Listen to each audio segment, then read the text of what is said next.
Hey Julian, welcome back to the podcast. On a previous one of your training videos, you talked about site meetings. What's the importance of site meetings? Well, really, the site meetings is part of the process. Okay. It's the implementation sort of stage. Okay. Generally, Yeah. we're actually on site. What we're looking to do is get some sort of proactive approach to addressing the challenges Okay. and the opportunities. Right. And what we're doing is we're going through in a sort of set format the issues for the site. Okay. So you should always be sort of talking about your contract and your stage in the formation of your contract and what stage you're at. Okay. On that. You should be looking at where your approvals are. Yeah. You should be looking at where's your contractor's report. Gotcha. Where is he? Is he on program? Is he behind program? Right. Ahead of program? What information does he still need? Is this a good time to cut to the video? Yeah. Should we have a look at the video? Let's have a look.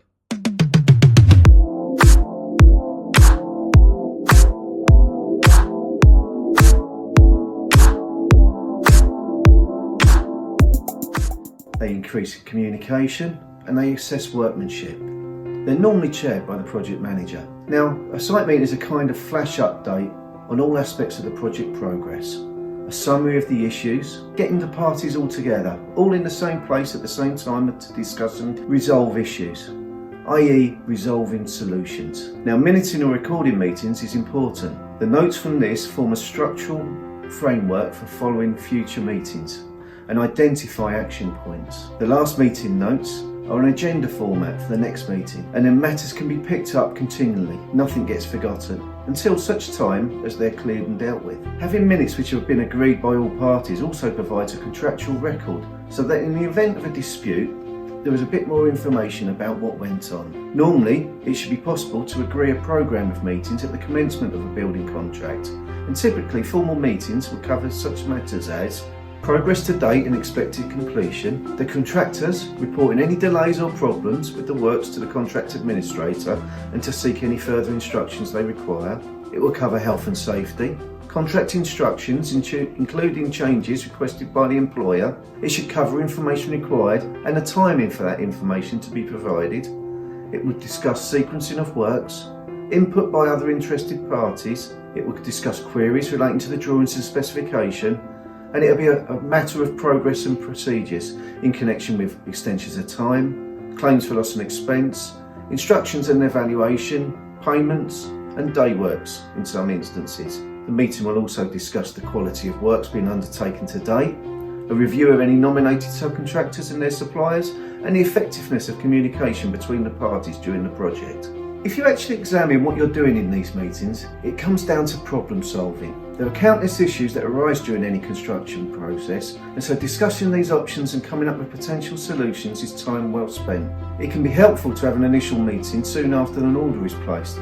This is often referred to as a pre-contract meeting, although strictly it's a pre-commencement meeting. The top tip is to ensure there's plenty of cups of tea and a plate of biscuits available at all times. So have we got any working examples where you've actioned and implemented that with clients? Okay, probably one of I'm actually on a retainer with them. It's Gaucho. Yeah. We've worked for them for 6 years, nearly. Yeah. And with that, we've gone through from coming in as QSs, Okay. to then doing bits and pieces of contract administration, project management, and being trusted. Right. And what sites have you done across the So UK? if you're looking at sites that we've actually done, we've been to Charlotte Street twice. That's where it all started for us. Right. And you Okay. see some of that on our socials. Yeah. From that, we've worked in sort of coming down the country, if you like, Yeah. Glasgow, Newcastle, Liverpool, Cardiff, Wow. and various ones in London, O2, City, Canary Wharf, and Covent Garden. Right. So you've got your process and literally you can roll it out across anywhere. We've got a team now, Yeah. and it's about being collaborative with that team. Yeah. Our contacts within there are good leadership roles and connections that we've actually got there. So what we're not there to is just to be noisy and manipulative. We're actually there to actually get the best out of the process. Right. That we can, and with that, that's for the project as a whole. Okay. So tell me what that looks like. Okay, so effectively what we would do on a site meeting, we arrange regular meetings up front Yeah. at the start of the project. Okay. depending on the duration of the job, Yeah. for what it would be, they could be weekly, they could be fortnightly, they could be monthly. Yeah. And I'm thinking, that was targeted restaurants. Yeah. Before, I'm thinking in a broader sense of things. Okay. Okay. What I'm looking at is they should, as we noted in the video, you should have notes. Yeah. And we will share and provide those notes. Right. Okay. Okay. What we're actually looking to do is keep a list of who attended. Yeah.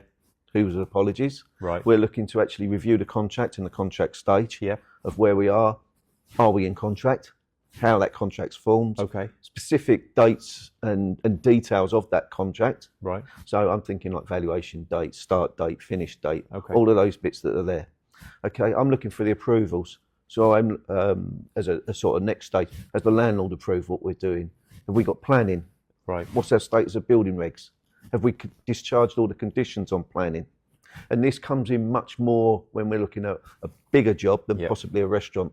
Okay. Where it's just more internal fit out. Yep. There's other implications to be considered. But these are all things that people might not initially see and not realise that, oh, we need to have this, and this in place, and you help that job run smoothly. We help that through, and we've talked in other podcasts and on that training series about getting your approvals and that sort of thing, and all of these issues. But what we're looking to do is actually control and monitor where we actually stand with it all, and then we'd look on to moving on to the contractor. Okay. How he is on to program. Are we up to date? Are we behind? Are we on program? What's his issues? What's forecast as possible delays? And we're reviewing that on that weekly, fortnightly, or monthly basis. That we're actually looking to project forward and always give notice, right, of where we are, and that and how that actually impacts your other issues with your project. Things like your cash flows and things like that will all be implemented off the back of that. Because these are things, someone who's interested in building his own house, these are not things that I've ever considered or thought about. But through knowing you and what you do it brings things to the forefront that I've got to be aware of. And I suppose it's the same when you're building a restaurant, you're building a bar, a cafe. You have to have these things in mind. Well, also your health job, we do exactly the same process for hospices. Yes. Or for the schools. Yep. And we all know our deadlines, if you like, but it's getting those early warnings that we might be delayed. Okay. Or we're missing information. Right. And people are actually tagged and targeted to provide that missing information. Right. So they're updated on where that is needed. Yep. That's actually recorded through, and it also, we use our meeting notes to actually record variations. Right. And note those changes from that contract that you had. So it's like a control document, and it's us sharing that and being head of that, if you like. Okay. It's drawing all the different bits together so that we actually work all collaboratively rather than against each other. Understood. So if somebody needs your expertise, what's the best way to get hold of you? Best way through the website. Yep. You've got all our contact details on there, or LinkedIn. You're active on socials. I'm active. Absolutely. Thank you, Julian. Thank you.